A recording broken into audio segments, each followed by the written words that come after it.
coming up on Nittany Game Week. We do a great job of being very diverse in our openers. 3 of the first 4 plays go to the new wide receivers, why getting them involved early against Nevada can lead to success against future opponents. While the offense plays a clean game, the defense forces 3 turnovers, 2 by Dennis Sutton. What he's doing at practice that translates to a better game day performance. Trying to get a little bit of reaction out of him. I think his heartbeat went like... And the reason behind a pregame bear hug to hype up the new defensive coordinator, who could smell victory before the game even begins. This is Nittany Game Week.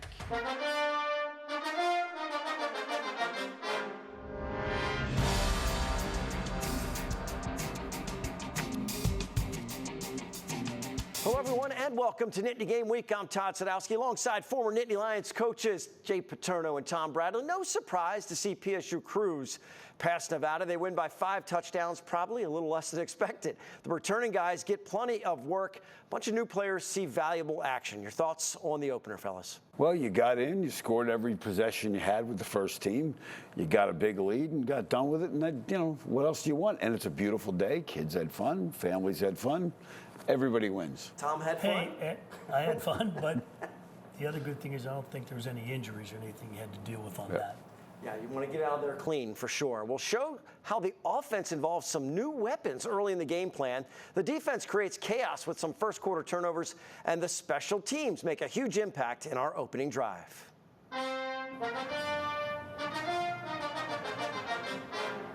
Now, PSU brings in 3 transfers to boost the wide receiver core, and they make sure to get them the ball early and often. 3 of the first 4 plays, Jay, go to Kyron Hudson and Trevor Pena. It was almost like they've been hearing about the Notre Dame game and no completions of the wideouts all summer long, and they probably have. You know, you got new guys in, get them in the flow, get them going, get things going early, and they did. It was effective for them.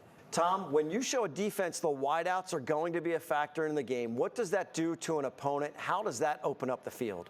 Big time. And one of the great things, the people that love the wideouts the most, believe it or not, are the running backs. Because they now know, hey, this box is going to get a little bit loose in here, create easier holes for us. Offensive line likes it. That 8th guy, he's not hanging around at all. Yeah, 6 catches for Hudson, 7 for Pena. Just 1 for Devontae Ross, but he can be a difference maker too. Their talents are on display against Nevada right away. We do a great job of being very diverse in our openers. Coach K, cooks it up for us and has the whole O staff and a couple players that have input on openers, and he does a great job of having very intentional goals of his openers, whether it's certain looks that he wants to see or seeing how the defense is playing us. And then we always want to distribute the ball, whether it's running the ball and getting into different personnels or spreading it out and, trying to get guys touches as much as we can. Allard did not shy away from throwing to his new targets, that's for sure. 14 of his 22 completions go to Hudson, Pena, and Ross. Well, it's hard to start a game any better than the offense did, Tom, but certainly, the defense created fumbles, interceptions, 3 turnovers, really changed the field position for Penn State quite a bit. What does that say when a defense starts that fast? Well, it really gets you excited on defense when you're getting the turnovers, do what you're supposed to do. And there isn't a better feeling in the world than when you get the turnover, put the offense in scoring position, and it gets the whole team really going. Now, each year the team seems to have that one standout player that wreaks havoc. The most feared defender on PSU this year probably denied Dennis Sutton, number 33, forces both fumbles. What changes for an offense when they have to account for a star player on the other side? Well, you really got to figure out where he is, and can we block him one-on-one? If you can't, then now all of a sudden we got to use a running back, we got to move the quarterback, we got to do a lot of different things to account for what he can do to us defensively. Also, those choices get interesting, too, because, he's there. Oh, no, we're going the other way. Well, there's a group of guys that have to deal with Dennis Sutton more than others. It's the Nittany Lions offensive line, and they say going up against number 33 in practice only makes them better.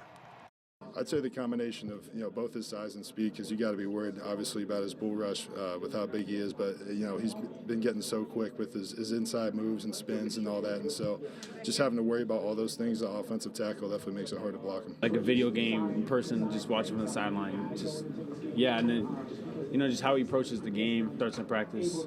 He approaches every practice like a game, and that's one of his biggest things, and I'm proud of him. And that's why I'm not really, surprised game day, because he does all this in practice, and he goes full effort.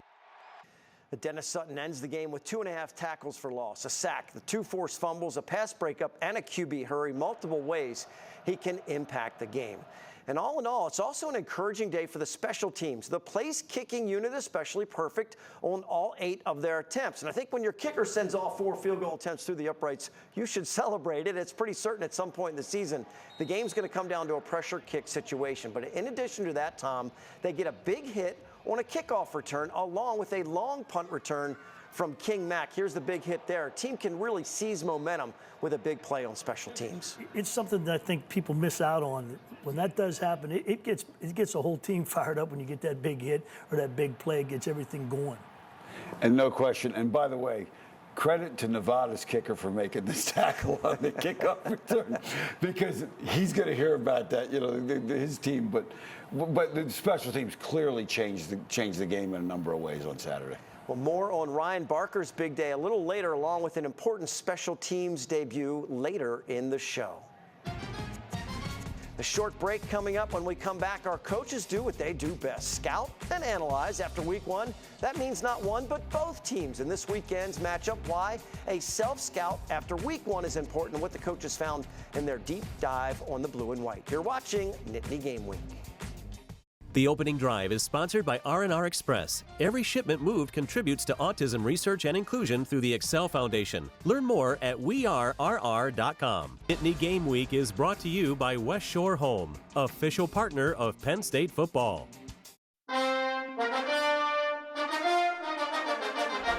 Welcome back to Nittany Game Week. In football, it's often said you can learn the most about your team between weeks 1 and 2. In order to learn about the blue and white, the coaching staff needs to look at both sides of the ball from the previous game. Coach Bradley, Coach Paterno, that is the assignment you tackled, a self-scout on the Nittany Lions, to learn a few things about this year's team, along with a look at the next opponent, Florida International. Well, you always got to do that. So 46 points, people think, oh, what a great day for the offense. But as a coach, you look at it and say, let me look at this deeper. The run game was not quite what people had expected early on. Let's talk about why that is. The biggest problem was for Singleton and Allen getting started. Singleton was getting hit on average less than half a yard downfield. Allen only 2.6 yards downfield. So it resulted in not a lot of big plays, Tom. And when you're hitting those contact points that fast on a defense, that's good. It's great, but that also tells you take a lot of chances on the perimeter because you're loading up that box. If you're making that many hits that early, the box is loaded. You got to throw the ball now. And let's talk about throwing the ball. Penn State got the wideouts involved early and often, as we talked about. But let's talk about where they did it. If you look at the pass distribution chart, the green X's are completions, the red one's incompletions. Not a lot of red on there, that's good. But if you look at where it happened, this being the line of scrimmage, you're not seeing a lot of downfield push with the pass game. That'll have to change, Tom, as we go through the season. That's going to have to change big time because you want to put pressure on the outside perimeter and make those corners get a little nervous, and safeties. If not, you know where they're going to be? Hanging around the line of scrimmage. And you take a look, the one time Penn State came off the ball with just a straight streak, they went at Nevada's corner, did not quite get it done. Now, there was some pressure also, which was not expected.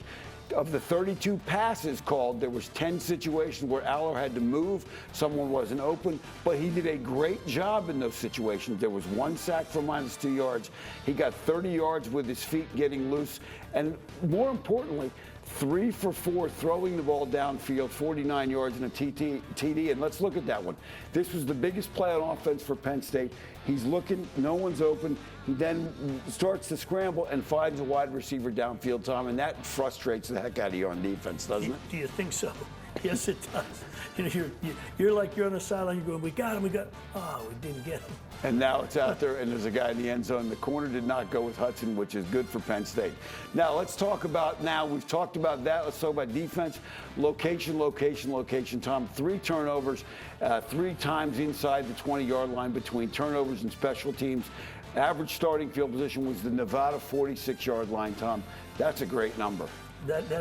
That is one. If you can do that a couple times a year, that would be interesting. Yeah. Now the one criticism would be they've got to finish off those drives with touchdowns, not field goals. Let's talk about Florida International. Now, They've got a quarterback named Jones who is now in his third year as a starter. He's been effective. They want to be a split 50-50 run to pass. They're very aggressive in terms of the run game. They like to pull offensive linemen to create angles and kick people out, especially against teams that are better. Penn State's going to try and penetrate. The quarterback is a threat, which holds the pursuit backside, Tom, doesn't it? It sure does. You're always worried about the quarterback because he can run that ball. I don't expect to see much of the tight end this week. I think it's going to be spread out all over the place. Yeah, I think that'll be a key. Now, once you key in on the run game, now they're going to give you the same look here, Tom, where they're faking the run and the guard, and that's tough on these guys, which then allows people to get open when you show a true run blocking scheme, doesn't it? There's no question about it, especially when this guy can run. Yep, and here they do exactly that. They get that guard pulling, they get the guy in behind the corner and the outside linebacker who came up, and now you got a big play downfield. Now, defensively, Willie Simmons, everywhere he's been aggressive on the defensive side. They want to create havoc. They want to get pass rush, which is going to leave some one-on-one opportunities outside. So this will be a big week to see how Penn State's wideouts do in a one-on-one situation. Here they're really aggressive. The pressure, they even take a situation where a safety playing from off is going on one with the slot, and they're going to try and hit your quarterback a bunch, Tom. Those one-on-ones, when you get there, if the pass rush doesn't get home, that's a problem. It's a big problem. I'm glad you pointed that out because that's what they're going to take their chances. They're going to make Penn State throw the ball. Thank you, coaches. Of course, the season opener for many of the players and some of the coaches is their first game in the blue and white. New defensive coordinator Jim Knowles has said many times Penn State is a dream school for him. He's a pretty stoic guy, not a lot of emotion. That's why this is my favorite video from last Saturday. Coach Franklin, the pregame hype man. He spots Coach Knowles a little extra effort on the hype job, add a few jabs to loosen him up. Two very different personalities, and I asked Coach Franklin about the pregame bear hug. He's not like an excitable guy. He's kind of like this. He whispers. Now on the headset when things don't go well, you see a different side of him. On the practice field, you see a different. But besides that, walks down the hallway quiet. That's why I kind of was so animated with him before the game because I was trying to get a little bit of reaction out of him. I think his heartbeat went like dink. Moments after the pregame hug, check out Coach Knowles. He can smell victory out there. Gets a sense of where the battle takes place on the field. Safe to say he's excited about his new workplace. And speaking of excited, a Pennsylvania-based company sees their name go up on the iconic venue in Happy Valley. We talked with West Shore Home founder and CEO B.J. Worzen about the debut of West Shore Home Field at Beaver Stadium. We move from our studio to the studios of West Shore Home for our Impact interview when we come back. More Nittany Game Week is on the way. Impact Interview is sponsored by the Pocono Mountains, where small-town charm meets big adventures. Book your trip today by visiting PoconoMountains.com. As promised, we have our Impact interview at the West Shore Home Studios in Mechanicsburg, Pennsylvania, with the founder and CEO of West Shore Home, B.J. Worzen, 1999 Penn State grad. We got to throw that out there right away. And we got to go right to it. What a big weekend and a big day that the company had. Did it meet the expectations? What were the emotions that were generated? It was an amazing weekend all around. Getting up there on Friday and starting to see some of the signage on the stadium was really surreal for me. And then Saturday was just, you couldn't ask for better weather. We had bluebird skies. We got to go out on the field, and it was just really special. All right, so a little sneak peek of what you went through, but I want to go back just a minute.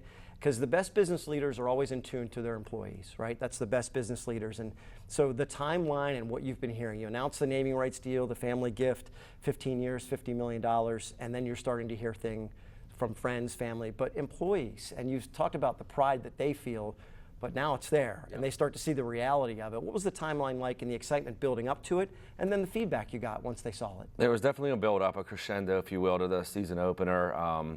I think the employees feel a lot of pride with being able to associate with an iconic venue like that, with a #2 ranked football team in the country. We had a bunch of employees at the game on Saturday, and trust me, the ticket requests are coming in fast and furious. I bet they are. Now, they've got some great video of you on the sidelines and that type of deal. Did you have to check your phone with the notifications? Was it just going crazy with pictures, all kinds of different angles, the logo on the field? All day long. What were you getting? Yeah, so obviously I'm at the stadium, so I'm not watching necessarily TV telecast, but You know, a lot of people reaching out saying the logo looks amazing on the field. You're getting a lot of airtime. So yeah, it was pretty cool.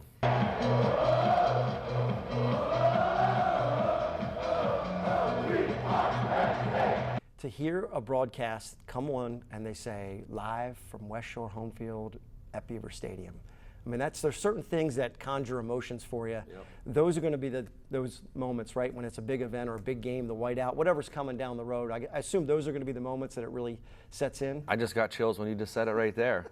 So just, you know, to be able to go to Penn State, like you said, a 1999 alumni, graduate, to be able to start a business here in Pennsylvania, have the success that we've had, and to be able to give this gift and give back to the university is just really special. Like, it's not easy to control emotions when something's so important to you, but you're an entrepreneur, you're a leader, you kind of have to do that with business. You can't get too high, you can't get too low when it comes to those things. But for you personally, the weeks leading up to it, as you saw video of the lettering going up, or maybe you're dealing with, okay, this has to be this way. What's the process been like for you personally? I know you talked about family, you talked about the employees, but for you personally, what's that been like? Yeah, so getting up there this weekend, you know, when I first saw the signage, it brought a tear to my eye. And then Saturday morning, to have all my friends and all my family there, and everyone just coming up to me and giving me a hug and telling me how proud they were, it was just, you know, a really, really cool experience. You know, college sports is different now, BJ, because you can make a difference in a kid's life in several ways. I mean, it used to be an athlete, if they wanted to meet financial needs and they were able and they had the skill to go pro, whether, let's just say it's football, they would have to declare for the NFL draft and then leave college behind. Because of companies like yours, because of the support that you're able to give college athletics, kids can make different decisions. What have you come across in those situations, whether it's a kid or, you know, dealing with administration, that it's set in and realized for you that you can make a difference in that way, and how proud are you of that to be able to help? It's a really great point. I'm glad you brought it up, because, you know, some people still have more of a negative connotation around NIL and, you know, rev share and things like that. But there are a lot of kids that are forced to make a decision to enter into the draft and go pro probably before they're ready. Maybe they're going to have a third or a fourth or a fifth round draft grade and then decide, you know, that I almost have to go because of my family situation. But now they can make a decision where maybe they come back to college for one more year. Maybe they can make as much money doing that as if they would enter the draft prematurely, to take care of their family, to elevate their draft status, to maybe have a better outcome than they would have gotten now. So finish their degree, get their degree. There's a lot of really good things that the NIL does bring to the table. And another big thing that I've seen are the players' families being able to attend games. In years past, you know, there just wasn't, you know, the money going around like it is now, and a lot of these parents never got to come see their kids play in person, and now they're all able to do that. Off the field, you're making a difference. On the field, look, Drew Aller came back, Nick Singleton, Katron Allen, Denai, Dennis Sutton. I mean, these are a lot of guys that are coming back for unfinished business to try and win a national championship. It worked for Michigan, worked for Ohio State. Penn State is hoping that it works for them as well. But there's also wide receiver transfers. We were talking about how exciting it was to kind of see Kyron Hudson and Trevor Pena do their thing. How do you like making an impact on the field product too? Because you can see that, all right, we're able to go get, Penn State's able to go get a couple of guys if they need to bolster the roster a little bit. And, you know, those conversations, I guess, what are those conversations like? And for you to see the impact that you can make on the field. Yeah, so as you mentioned, we are kind of stealing a page out of the playbook from Michigan and Ohio State the past couple of years. Maybe we can keep the ball rolling with these Big Ten champions. But, you know, most of the guys that are out there on the field have been here 3-4 years. They're veterans of the team. They're veterans of the program. They came here as 4- or 5-star athletes. They've been developed. But then we were able to go out in the transfer portal and get those couple of missing pieces. And, you know, the wide receivers that we brought in had a great day on Saturday. And obviously we brought in a new coordinator on the defensive side of the ball. So it's really like the table set. Everything's lined up. I think that it's going to be a pretty special season. Appreciate the time with BJ Wurzen. If you'd like to see the entire conversation with founder and CEO of West Shore Home, make sure you go to our website, NittanyGameWeek.com, for our web-exclusive content. Coming up next on Nittany Game Week, we're going to hear from Tom Bradley and get his scrap medal. He's going special teams for this week's medal. Nittany Game Week is brought to you by West Shore Home, official partner of Penn State football. Scrap Metal is sponsored by Burke and Bradley Orthopedics, located in Pittsburgh. Burke and Bradley Orthopedics is a comprehensive sports medicine practice, providing patients with the most current and innovative approaches in diagnosis and treatment. Time for our scrap metal. Tom's going with a unit that is very important, could be the difference at the end of the season. Hey, we're going to go with the place kicking unit.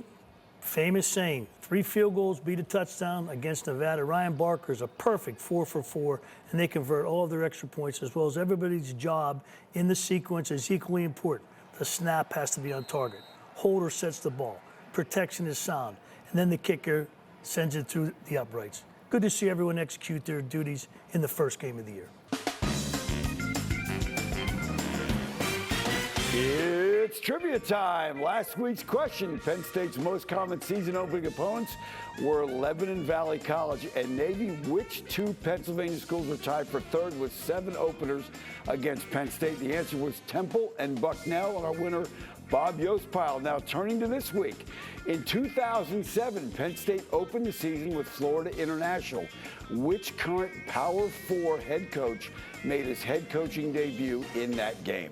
Well, no road games in September, so fans are going to be together all month. We're bringing PSU fans and alumni together with our Nittany Connect network at NittanyGameWeek.com, partnering with businesses that support the show and letting our viewers know about their great products and professional services. We have a lot to share with you. When it comes to college football, it goes well beyond the show. Make sure to check out NittanyGameWeek.com for web-exclusive content, past episodes, the Nittany Connect, and make sure to consume our weekly podcast. We finished with some Pride pics. You can submit those on our website. Some great shots of Pride pups as well. The dog pictures are usually the best. Make sure to show us your spirit. For Jay and Tom, I'm Todd. Thanks so much for watching Nittany Game Week. We'll see you next time.